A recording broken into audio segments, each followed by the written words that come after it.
Se a minha superfície for a união de várias superfícies suaves, né? Então, se S for a união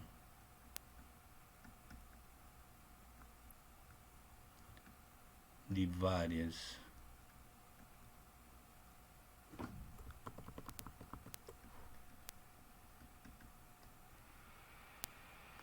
superfícies suaves,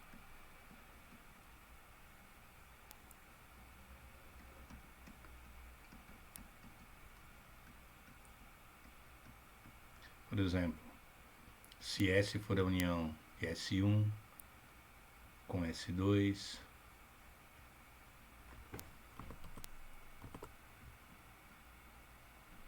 união com a superfície Sn,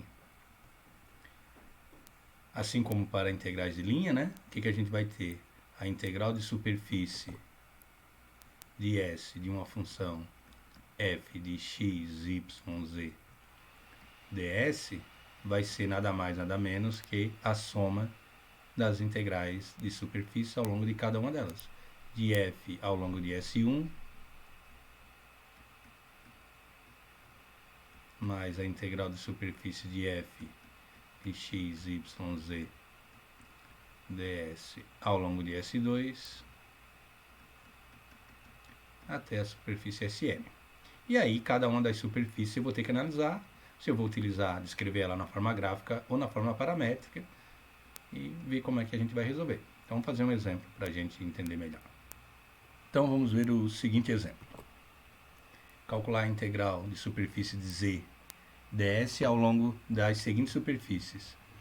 Essa é a superfície cujo lado S1 é dado pelo cilindro, ou seja, a lateral do cilindro de raio 1. O fundo, que eu vou chamar de S2, é o círculo, que é o fundo do cilindro, né? Ele vai estar no plano z igual a 0.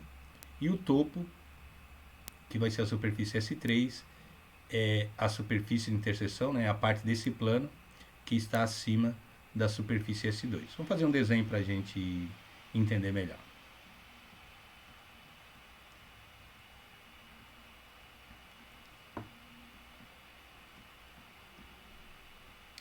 Se a gente for observar, né? Esse cilindro está em pé no eixo Z, porque ele não aparece a letra Z na equação, então ele está em pé.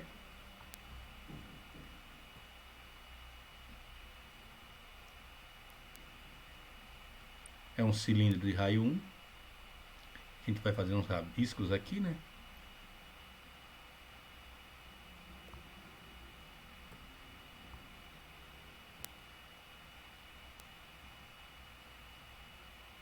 Então seria esse cilindro. Bom, ele é infinito na verdade, né?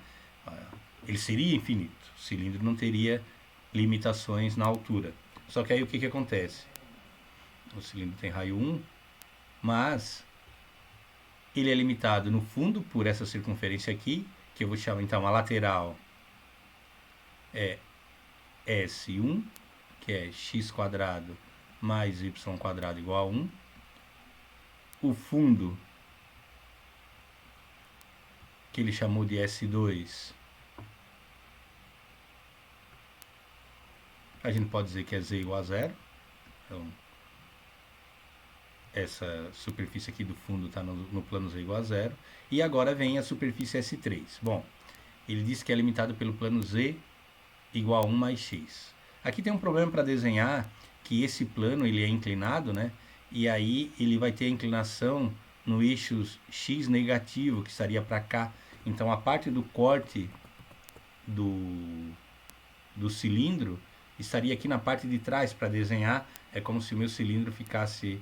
Vamos ver se eu consigo desenhar algo aqui. A parte do corte do cilindro que eu vou fazer, ele estaria virado para a parte de trás do cilindro. Como ficaria difícil de visualizar, nós vamos fazer o seguinte. Vamos colocar o eixo x negativo aqui para frente, ó. Essa parte aqui fica a parte do x negativo e lá fica a parte negativa. Aí não tem problema nenhum, porque aí fica fácil de interpretar, olhem só. Quando o x for 0, né, eu estou encontrando onde é que esse plano vai cortar. Ele é paralelo ao eixo y, né? Porque não aparece a letra y na equação dele. Então, o que acontece? Quando o x é 0, o z é 1. Então, ele corta o z. Digamos que o z igual a 1 seja aqui. Vou botar amarelo aqui. Digamos que aqui seja z igual a 1. Então, o plano, ele vai passar no z igual a 1. Só que quando o z for 0, o x vai ser igual a menos 1, né? Então, se eu botasse 1 aqui, ele passaria aqui do outro lado.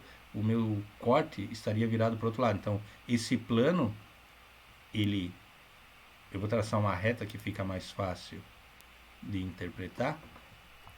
Talvez eu coloque o z um pouquinho mais para baixo para ficar fácil da gente entender. Então, primeiro eu vou fazer como se fosse um corte aqui, traçar uma reta que é a interseção desse plano. Então, o plano ele é paralelo ao eixo z, desculpa, ao eixo y, né? Isso aqui seria o meu plano. Ele passa para cá também, né?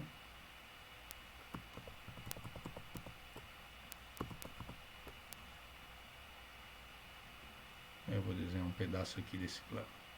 Seria esse algo parecido com esse plano aqui. E aí, quando esse plano interceptar o cilindro, o que eu vou obter, né? O corte dele vai formar no cilindro uma elipse, né? E aí, o que vai acontecer? Essa parte aqui do cilindro vai deixar de existir. Então, a superfície que vai sobrar, né? São 3 superfícies. Aqui a gente pode apagar o plano para ficar melhor para entender. Essa parte amarela aqui some, né? Que seria a parte do meu plano. E eu tenho, então, 3 superfícies. A lateral do cilindro, que a gente já tinha falado, que é a superfície S1.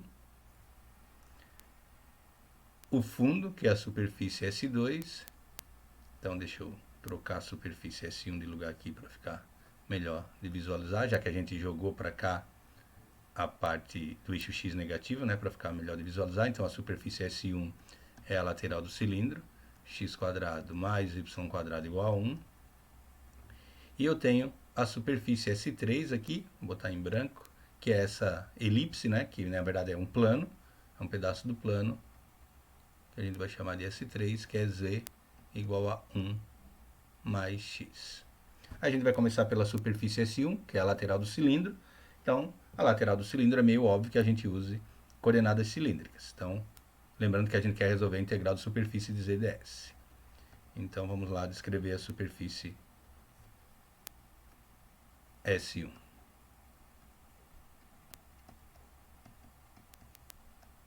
Então, S1 é dado pelo cilindro x² mais y² igual a 1. Claro, não precisa aparecer, mas a gente sabe que z está livre, né? Z igual a z. Então, quais são os parâmetros? Em coordenadas cilíndricas, a gente vai usar os parâmetros θ e z para descrever o cilindro. A coordenada x do meu cilindro, é só olhar aqui, tem que satisfazer essa equação. Então, o x é o raio cosseno θ. O raio é 1, né? Então, vai ficar 1 cosseno θ. O y é 1 seno θ. E a coordenada z é z, né? Coordenadas cilíndricas é isso aqui. Lembrando, para não confundir coordenadas polares, que em coordenadas polares eu estou descrevendo um círculo e o raio varia. Em coordenadas cilíndricas eu estou na casca do cilindro, o raio é constante. Bom, e os parâmetros? Como é a lateral do cilindro e dá uma volta completa na lateral, né? O parâmetro θ vai de 0 a 2π. Quando eu olho para o z, né? O z não varia constantemente, né? O z ele varia de onde até onde? Se eu observar, ele varia da base aqui, de z igual a 0, até pegar o plano. Ó. Então, a lateral do cilindro varia de z igual a 0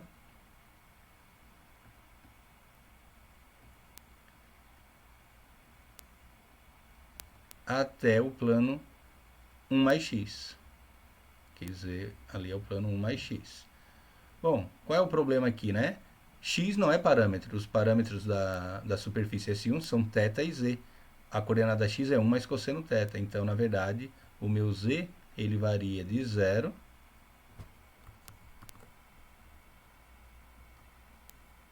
até 1 mais x, que é cosseno θ. Então, esse é o meu parâmetro da variável z. E eu queria resolver a integral, lembrando ali, né, z ds. Então, vamos lá resolver a integral da superfície S1.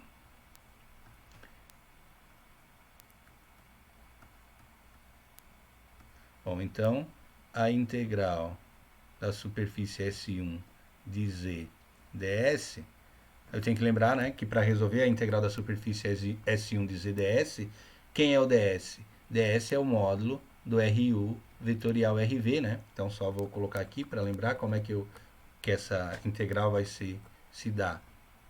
Vai ser, então, a integral, esse S1 vai formar uma região D1, o meu z na superfície S1 é o próprio z, né? Então, fica z aqui, não preciso trocar. E o meu ds é o módulo, nesse caso, do Rφ não, né? Rθ vetorial Rz. dA.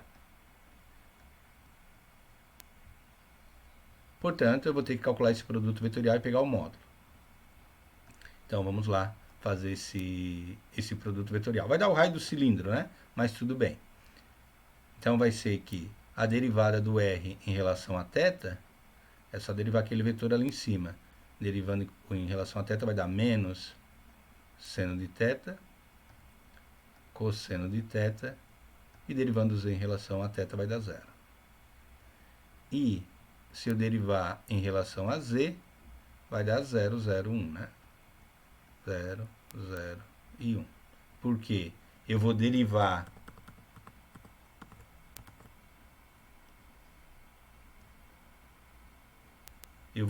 aqui a coordenada x, que é cosseno θ em z, vai dar 0. Seno θ em relação a z, a derivada vai dar 0. E derivando z em relação a z, vai dar 1. E aí, vou fazer o produto vetorial desses dois vetores. Rθ vetorial Rz.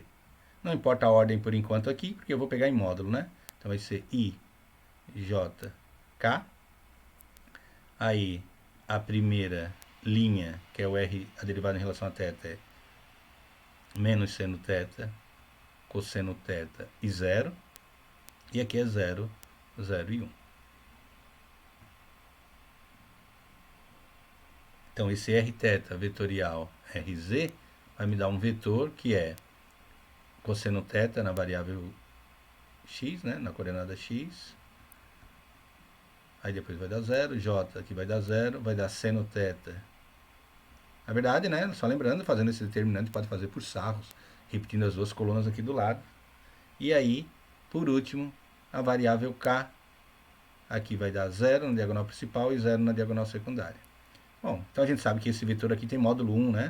Porque a hora que eu pegar o módulo desse vetor, o que vai me dar o módulo do Rθ vetorial Rz? Vai dar a raiz quadrada de cosseno ao quadrado θ mais seno ao quadrado θ, que é 1. Então, o módulo da lateral de um cilindro sempre vai dar o raio do cilindro. E aí, eu tenho então que aquela integral que eu estava resolvendo, né? A integral da superfície S1 de z ds vai ser uma integral. Já posso colocar aqui os limites de integração, né? Mas eu vou deixar assim, D1. Z é parâmetro na minha superfície S1, Z é Z. E o meu ds, o módulo do Rθ vetorial Rz dA. Meu dA é dz dθ, né? Aqui já pode botar. Vamos botar dA e aí a gente vê a ordem que coloca se é dz dθ ou dθ dz. Bom, isso aí vai ser o quê? Uma integral. O θ vai de 0 a 2π. Vai ter que ser o limite de fora de qualquer jeito, porque o limite de dentro é do z. E o z ia de 0 até 1 mais cosseno de θ. Aqui é z. E esse módulo aqui deu 1. E o meu dA, então, é dz. E o limite de fora é dθ. Integrando isso aí em z primeiro, né? Não posso integrar em θ, separar em duas integrais, porque o limite de integração aqui superior do z depende de θ. Então, integrando em z vai ficar z quadrado sobre 2. E esse meu z vai de 0 até 1 mais cosseno de θ. dθ. Resolvendo essa integral, o que a gente vai obter? Posso tirar esse meio da integral, né?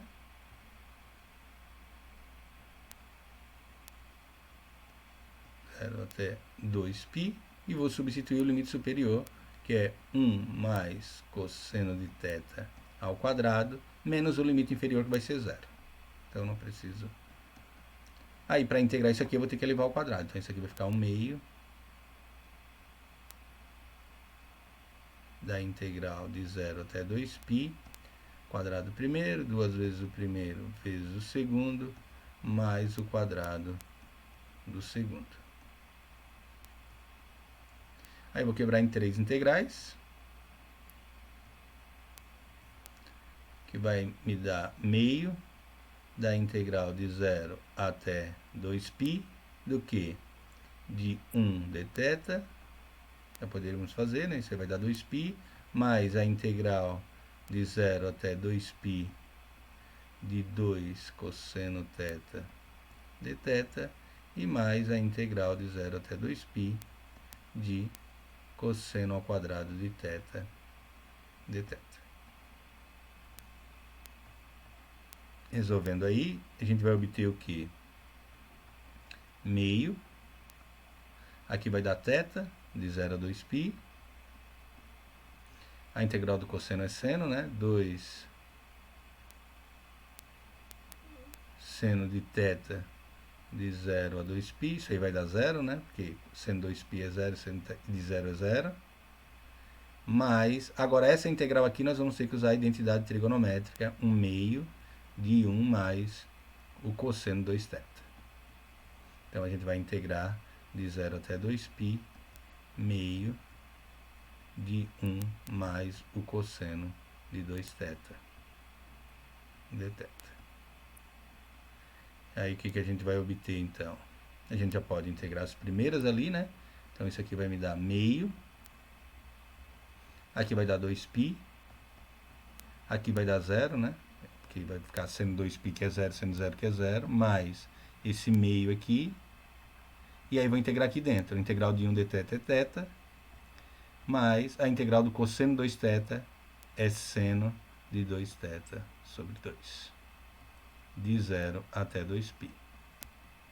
Lembrando de novo que seno de 2π é 0, seno de 0 é 0. Então, essa parcela não contribui para a integral, né? É 0. E aí, ficamos com o quê? Com meio de 2π. Aqui vai dar 2π sobre 2 vai dar π, mais π. Então, vai dar 3π sobre 2. Ou seja, a integral ao longo da superfície S1, a integral de z ds ao longo da superfície S1 é 3π sobre 2. Agora a gente vai voltar lá em cima para olhar a nossa superfície S2, que é o fundo do cilindro, que é o círculo x² mais y² menor ou igual que 1, ou seja, z igual a 0. Lembrando que a gente vai ter que somar as 3 integrais. Mas essa aqui é meio óbvio o resultado, né? Por que é meio óbvio? Eu estou resolvendo, né, agora ao longo da superfície S2, que é z igual a 0. A superfície que eu estou resolvendo, sendo z igual a 0, pelo fato de eu resolver a integral de S2 de z ds, observe que essa superfície estaria na forma gráfica. Todo z que estiver dentro da integral vai ter que ser trocado pelo z da superfície. Mas o z da superfície S2 é sempre z igual a 0. Então, aqui não tem o que fazer, não precisa parametrizar, não precisa fazer nada. Vai trocar o z por 0, aqui vai ficar ds, e isso aqui vai dar 0. Então, a integral ao longo da superfície S2 é 0. Vamos para a superfície S3.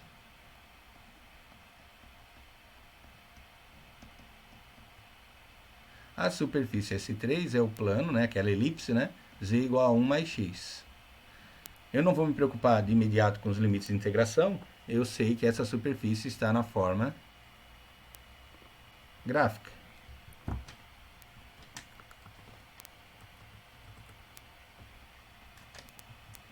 Bom, essa superfície estando na forma gráfica, eu sei que eu vou fazer as derivadas parciais de z. Se a minha gata deixar eu segurar o lápis aqui, a caneta, eu vou fazer as derivadas parciais de z em relação a x, que vai dar 1, e a derivada de z em relação a y, que vai dar 0. Observem que eu poderia ter isolado o x em função de z. Por que eu não vou fazer isso, né? Porque eu vou precisar encontrar os limites de integração dessa região. E se eu isolar o x, eu vou estar usando y e z como parâmetro. Se eu projetar essa elipse no plano ZY, né? Eu vou ter uma dificuldade, porque ela não vai projetar uma circunferência, ela vai projetar uma elipse. E aí, se eu tentar encontrar os limites de integração, não vai ser nada fácil. Porém, essa elipse, quando vista de cima e projetada no plano XY, né? Eu vou obter uma circunferência, porque ela está limitada pelo cilindro. E aí eu consigo encontrar os limites de integração facilmente usando coordenadas polares. Mas isso é para depois, quando eu montar a integral. Então, essa integral aí vai ser o seguinte, né? A integral da superfície S3 dz ds, como a superfície está na forma gráfica, não estou usando a forma paramétrica, o que vai acontecer?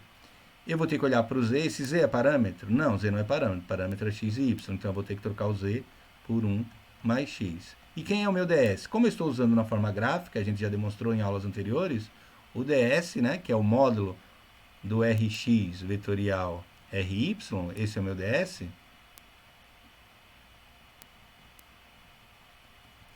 eu vou ter que usar essa raiz, né? 1 mais a derivada de z em relação a x, mais a derivada de z em relação a y ao quadrado.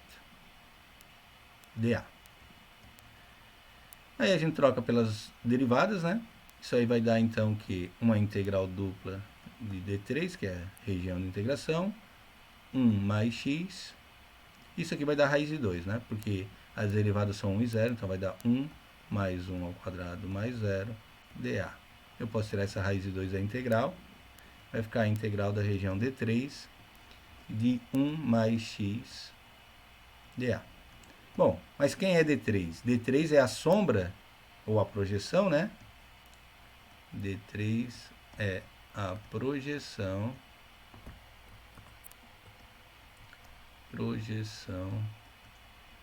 de S3 no plano, no caso das variáveis que eu estou descrevendo a superfície, são as variáveis x e y. E a gente sabe, né, que a superfície S3, quando vista de cima, que é projetando no plano XY, né, o que ela vai me dar? Vai dar uma circunferência. A hora que eu projetar essa circunferência, essa elipse, né, ela está limitada pelo cilindro, vai cair aqui na base do círculo. Então, isso aí é um círculo centrado na origem de raio 1.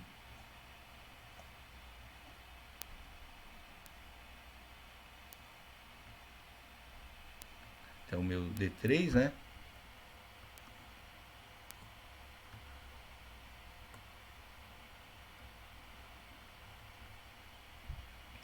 O meu D3, ele é essa circunferência aqui.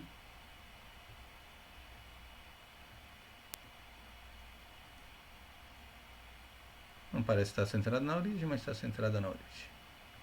De raio 1. E aí a gente sabe que um ciclo desse aqui, a gente vai usar coordenadas polares. E usando coordenadas polares, a gente sabe que o x é r cosseno θ, o y é r seno de θ, o meu dA é r dr de θ,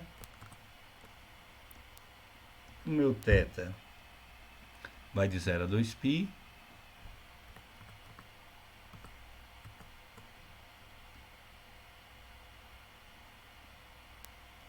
e o meu r de 0 a 1.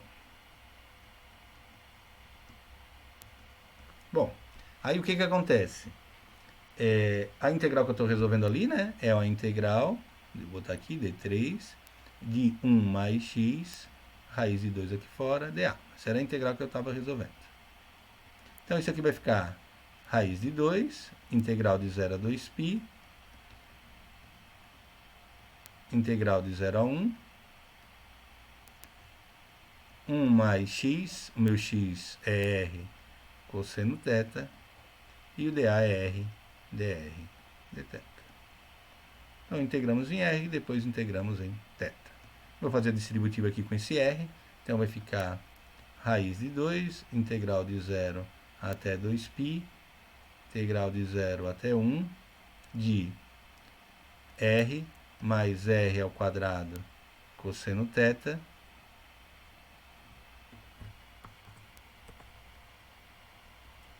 dr dθ. A gente integra em r, raiz de 2, integral de 0 a 2π, r ao quadrado sobre 2, mais r ao cubo sobre 3, cosseno θ, lembrando que esse r vai de 0 a 1. dθ.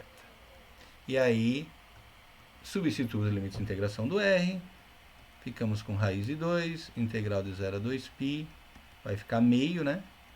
Mais 1/3 de cosseno de θ dθ. Só que quando eu integrar em θ, isso aí vai ficar meio θ mais 1/3 de seno de θ. E o meu θ vai de 0 até 2π. Só que o que acontece? Seno de 2π e seno de 0 é 0. Então, quando eu botar 2π aqui, vai ficar θ. Quando eu botar 2π no lugar do θ, vai cancelar o 2, vai ficar π raiz de 2.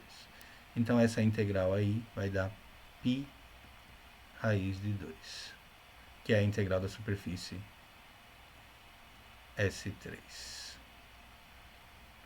Ou seja, a integral da superfície S3 de z ds é π raiz de 2. Só que a gente estava resolvendo, né,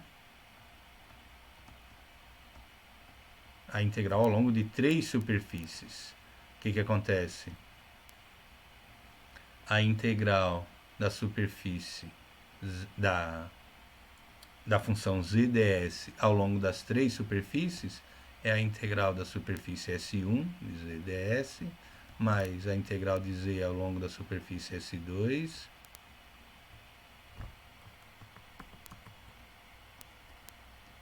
mais a integral da superfície S3 de z ds. E aí, o que a gente viu? Que a primeira deu π sobre 2. A gente pode voltar lá em cima para conferir, né? A segunda deu 0. Né? Só voltando para conferir, a segunda deu 0. E a primeira deu 3π sobre 2, né? Não π sobre 2. E a terceira deu π raiz de 2. Então, deu 3π sobre 2 mais 0 mais π raiz de 2. Então, o resultado é 3π sobre 2 mais π raiz de 2. Esse é o resultado, então, da integral de superfície de z ds ao longo das 3 superfícies, né? A lateral do cilindro, o fundo e o topo ali, que era a elipse.